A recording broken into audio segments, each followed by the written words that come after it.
Ratchet and Clank is a series that rears its head every so often, and kinda wish it was more frequent to be honest. Or at least port the older games to something more recent than the PS3, that'd also be really nice. To get back on track to the video though, today we're going to rank all the platinum trophies for the series. First thing to note, none of these games have trophies, which is why they're not on the list, save you a comment. Now I do quickly want to note that I don't think any of these games are really difficult, which actually made the ranking harder than some of the other series I've done videos for. Last thing quickly, for some of the games they have multiple versions like the PS3 and the Vita, and I'll be taking both into account for the ranking. This is really only relevant for one game on this list, which I will mention when we get to it. Last thing for real, for those who may not be super familiar with the series, Challenge Mode is basically New Game Plus, so every time I say Challenge Mode, that's what it means. Without further ado, let's get on with ranking every Ratchet and Clank Platinum trophy from easiest to hardest, starting with...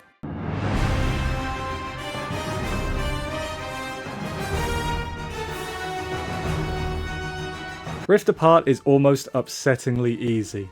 A lot was made about the price versus length of the game when it came out, and I'm not going to dig up old wounds, but personally it took me maybe 13 hours to platinum the game. In my opinion, that is a very quick and easy platinum. When I was looking through the trophy list to make this video, nothing was jumping out at me as far as hard trophies go. Like, one of the rarest is for buying all the weapons, which yes requires challenge mode, but also doesn't require much of challenge mode. Everything else can be done in your first playthrough, which is both, yeah, kinda nice, but also like, this is a fun game and I wouldn't really have minded playing more of it. You need to get most of the collectibles, but weirdly not all of them. Yeah, apparently you only need 5 gold bolts for example, which is weirdly arbitrary. Like, why did they decide not to make it all gold bolts like some later games we'll see? Same thing applies to the Lorbs as well. None of the collectibles are missable, so like I said a bit earlier, no need to replay challenge mode much. The rarest trophy is the one for returning shots with the Void Reactor and killing 10 enemies with it. It's not especially hard, but I do get why it's the rarest, as you would be very unlikely to accidentally get this, and it is a bit finicky, and let's just be honest, it's more fun shooting with the other guns, isn't it? I hope this entry didn't come across as too negative, as I do think the game is great, and my biggest problem with the game is that there wasn't enough of it.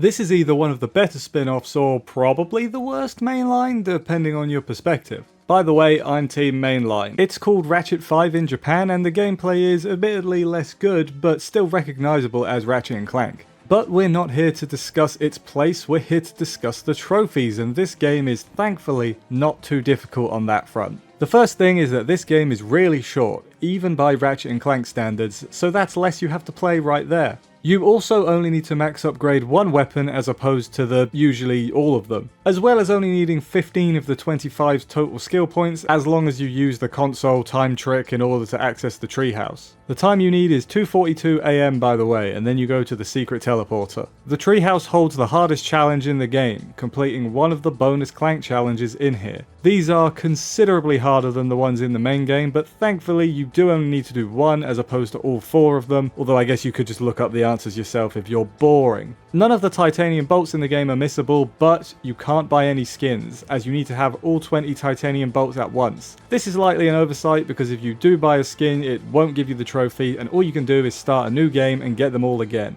Now the last trophy I got was for buying the Rhino, which cost just shy of 10 million bolts. The cheapest Titan weapon as a comparison only cost 250,000. Now there is a relatively well-known farming spot, and just to kind of show how good it is, upon reaching the point that I could start using it, I was at about 2.2 million bolts. And I got the Rhino less than an hour later, so it is more than worth it, this grinding spot. I know there is also a PS2 version of the game, but that's not the one they gave us with trophies. Is that version better? I would imagine so, but I don't actually know for sure, I've never played that one.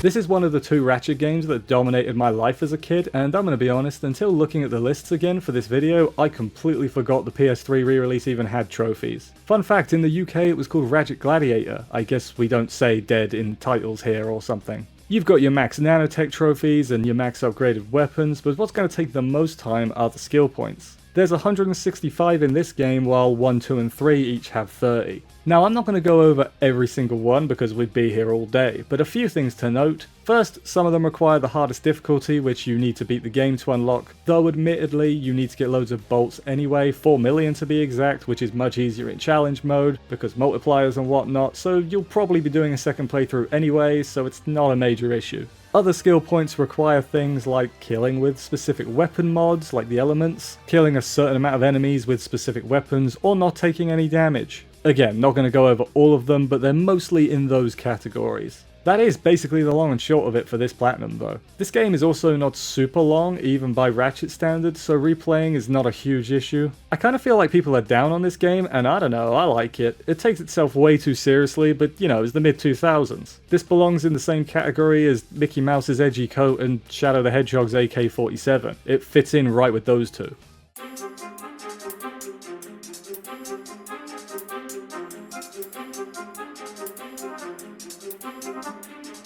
Gonna be real with you, I was 50-50 on whether to put this game or the next one higher, but this one is one of my favourite games ever made, and so I put it as easier as I just know it better and I like it more, and it's easier to play for me. That being said, God, I do love this game. This one was the other Ratchet game that I spent probably way too much time on as a kid, but it's great, so who cares? Platinum-wise, the rarest trophy is for getting all Omega weapons, which requires challenge mode and basically just means to max upgrade your weapons. Other than that, you've got to do all 30 skill points. Now, these are more varied than Deadlocked, despite there being way fewer of them. Again, I'm not going to go over all of them, but they're not super hard provided you know what you're doing. For example, one is for smacking the monkey around, which funnily enough is the first skill point that I got as a kid. There's also things like shooting down cameras, wrench-only challenges in the arena, or speedruns of the Quark vid comics. In addition to those speedruns, you also need to get all the tokens in each of the levels, and I quite like the minigame personally, but I think I might be in the minority there. For the most part, this is quite simple, though some of the tokens are hidden off the main path, and so you need to do a bit of exploration. There's also the titanium bolts hidden around in the game that you need to get, 40 of them in fact. If you use a guide, this is obviously easy, but if not, the one good thing is that from what I can tell, none of them are missable, so that's good.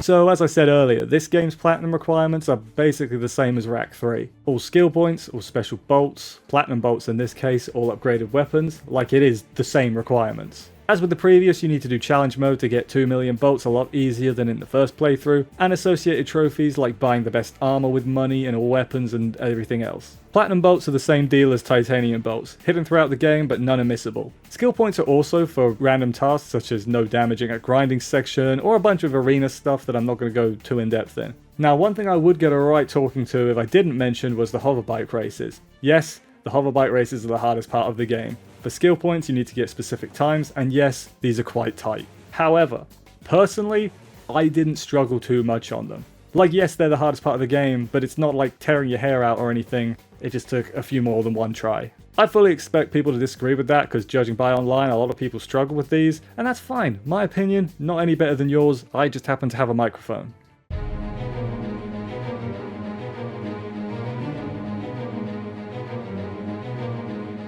Something about this game just feels really grand, and I can't put my finger on why, but I do love it. Side note, is the Crack in Time meant to be a play on like butt crack, like the old titles are all innuendos, or is that the same deal, or am I looking way too far into this? Anyway, platinum wise, there's no skill points to worry about, but I found there's just more substantial stuff to do instead. For example, there's a load of space missions to do in the open space. These aren't difficult and function as side quests as opposed to skill points in previous games, which are, let's be honest, just random tasks. There's also various collectibles such as gold bolts, the Zonai, and the Constructo mods. None of these are missable, so you can collect them at your leisure, plus there is an in-game map for collectibles you can get, which makes this a cakewalk. There's also a secret boss you can fight after getting all the collectibles, and I think that's neat. He's not especially hard, but secret bosses are cool, and I like when video games have them. You've also got to get all the weapons, but you've probably guessed that at this point. Finally, the game does require you to beat challenge mode for a trophy, so 2 full playthroughs are required, unlike previous games where you may have just needed half an extra playthrough, say. This is also the first game on the list with difficulty trophies, so you need to beat it on hard, though even on the first playthrough, hard is completely doable, let alone on your second challenge run.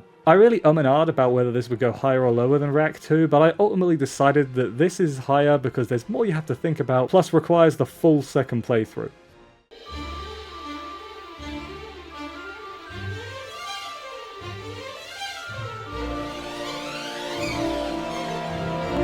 Into the Nexus has the benefit of being the shortest of the traditional Ratchet games, don't fact check me on that. While this game has overall less going on than most of the previous games, I actually think it's more punishing platinum wise. Before that though, we'll start with the less unique stuff. You need to get all gold bolts, all armor, and all upgraded weapons, as well as doing all the cups in the arena. Same advice as all the other games applies. There's also 2 required playthroughs. A challenge mode run is required, and there's difficulty trophies again, with one of the 2 playthroughs needing to be on legend difficulty. Now the main reason this game is this high is the trophy Your Worst Nightmare, which needs you to use the nightmare box to scare every enemy type in the game, including bosses. That including bosses is important, as yes, they're totally missable, and if you just so happen to forget to scare them, that's another playthrough you need to do, my friend. Now this didn't personally happen to me, but I would be silly not to take it into account. I just dislike trophies where you have to manually keep track of something that seems so random. At least there aren't that many enemy types in this game. I think there's 18 including the bosses, so it is a lot easier to keep track of manually. I still don't like it though.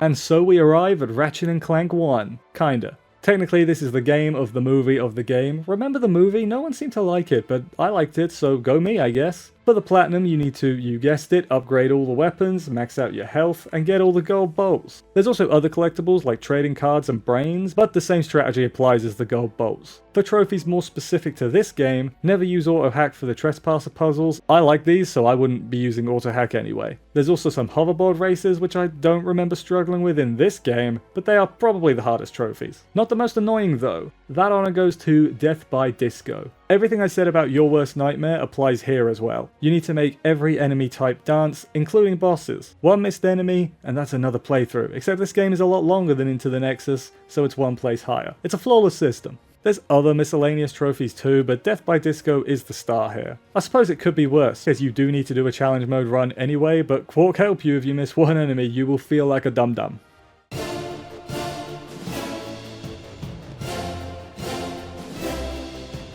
Our first of 2 spin-offs on the list, and this is the better of the 2. Is that a hot take? I don't know. It might be a spin-off, but you still need to upgrade all your weapons. Other than that though, the trophies are way more unique, which is good for me, as I have struggled through the last 3 entries.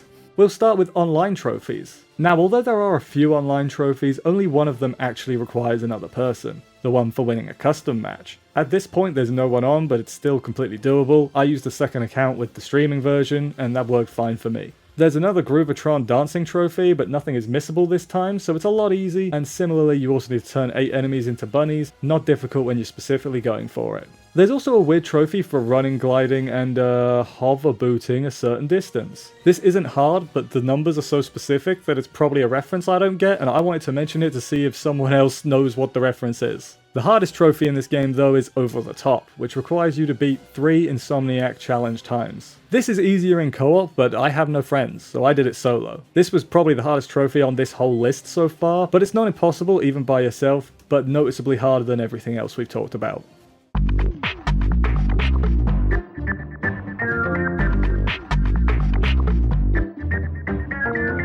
Now I love Ratchet 1, but boy can you tell it's the first game. For starters, there's no bolt multiplier in challenge mode, which basically defeats the point in challenge mode, but the money scaling is at least turned off for it. You have to get all gold bolts and all skill points again, but you don't have to upgrade your weapons because you can't. There's no weapon upgrading in this game. You do have to buy gold paint for them though, so there's that instead. But none of that is the reason this game is so high. Weirdly enough, it's all about the hoverboard racing. First, I will say that this is the hardest racing minigame in the series, and I don't think that's up for discussion personally. Do you remember at the start when I said both versions of a game would be taken into account? Well, that was just for this game. So the Twisty McMarks trophy is fairly easy on the PS3. You got a L1, then R1, then L2, then R2 while spinning. It might take you a few tries, but it's really not too difficult. So let's talk about the PlayStation Vita. First time anyone said that in ever. Now, I actually quite like the Vita, but it doesn't have triggers. So how do you do this trick that requires triggers? Did you know that the PS Vita has a back touchpad? I didn't know that until I tried this trophy. So the trigger buttons are mapped to the back of the Vita, and it's not intuitive at all for the timing in this trophy. It single-handedly makes the Vita plat about 5 times harder than the PS3. Is that an arbitrary number? Yes, but I am mad about it, so it's fine. And believe it or not, we're actually not even done. You see, that trophy is bad for one console, but the next is bad for both. You need to get 1 million bolts, with no multipliers. That means either play through the game a load of times, or do this glitch into the raceway and rubber band the button while you go to sleep. I know which method I did, and unless you did this legit, you can't call me a cheat.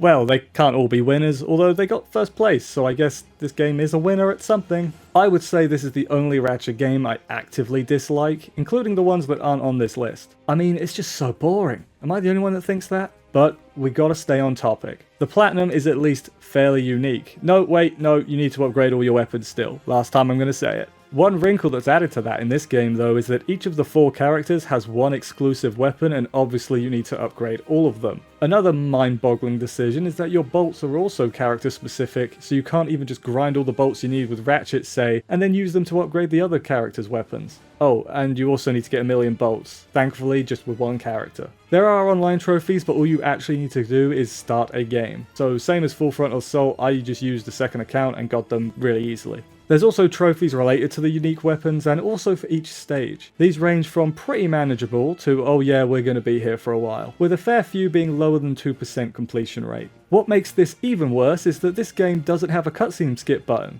Like, what? All the other games do. Why did they pick this game specifically to not let you skip cutscenes? This makes every missed attempt take even longer to get back to. I never want to touch this game again. I know at the start I said pour all the older games, not this one. This one can stay buried for all I care. Maybe you can argue this isn't the hardest, but it's the one that wastes my time the most, and honestly that's worse. And that's the list. Did you agree? Did I put Full Frontal Assault too high or Cracking Time too low? Let me know all that and more in the comments, and while you're down there, press the like button and why not subscribe too, to make it easy to check out my other videos, both old and new. Didn't realise how samey the trophy lists were until I sat down to do the script, so hopefully you enjoyed me saying to upgrade your weapons a bunch. You won't forget it anytime soon. For now though, thank you for watching, hunt them tropes, and I'll see you next time.